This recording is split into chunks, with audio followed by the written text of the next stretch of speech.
د افغانستان او پاکستان ترمنځ د لوبې په اړه طالبان څه وایي. سلام ستړي مشئ. د کرکټ نړیوال شل اوریز جام سیالیو کې به نن افغانستان له پاکستان سره لوبه کوي. که څه هم د یو ورځنیو نړیوال جام سیالیو کې افغانستان له پاکستان سره لوبېدلی، خو دا به په شل اوریز نړیوال جام کې د دغو دواړو هیوادونو ترمنځ لومړنۍ سیالۍ وي. د هند او پاکستان په څېر په وروستیو کې د افغانستان او پاکستان ترمنځ سیالۍ هم په خپلو هیوادونو کې ګڼ مینوال لري.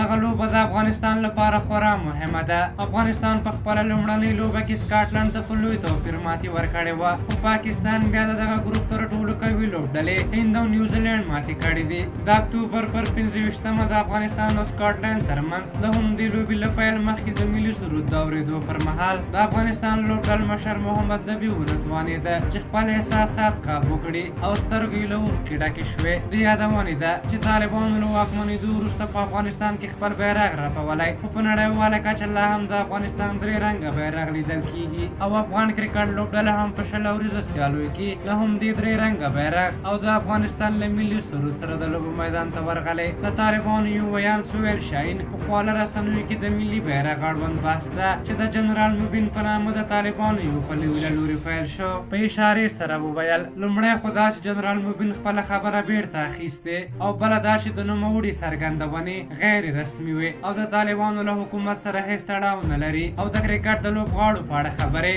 د مبین شخصي خبرې وي. سویل شاهین وایي د افغان لوبډلې بریا د ټولو افغانانو بریا ده او موږ هم د دوی فعالیت ستایو. ذبیح الله مجاهد هم بیا افغان لوبډلې ته د بریا هیله کړې وه. په هر حال د کرکټ ځینو افغان مینوالو د افغان لوبډلې د بریا هیله ښودلې، خو غوښتنه یې کړې ده چې دې ته د یوازې د لوبې په سترګه وکتل شي. په 2019 کال کې د یو ورځنیو نړیوال جام پر مهال د بریتانیا په لیډز ښار کې د افغانستان او پاکستان مینوالو ترمنځ نښتې شوې وې او افغان لوبغاړي راشد خان د دغو دواړو هیوادونو پر مینوالو نندارچیانو غږ کړی چې له نننۍ لوبې دې خوند واخلي او د 2019 کال په څېر دی په لوبغالي کې په یو بل ګزارونه نه کوي. په هر حال تاسو د دغې لوبې په اړه څه نظر لرئ؟ خپل نظرونه مو راته په کومنټ کې ولیکئ. که زموږ ویډیو مو خوښه شوې وي ضرور لایک کړئ. بیا ستاسو شوپر ته راځم، پلوی بخښونکي خدای مو سپارم. د الله په امان.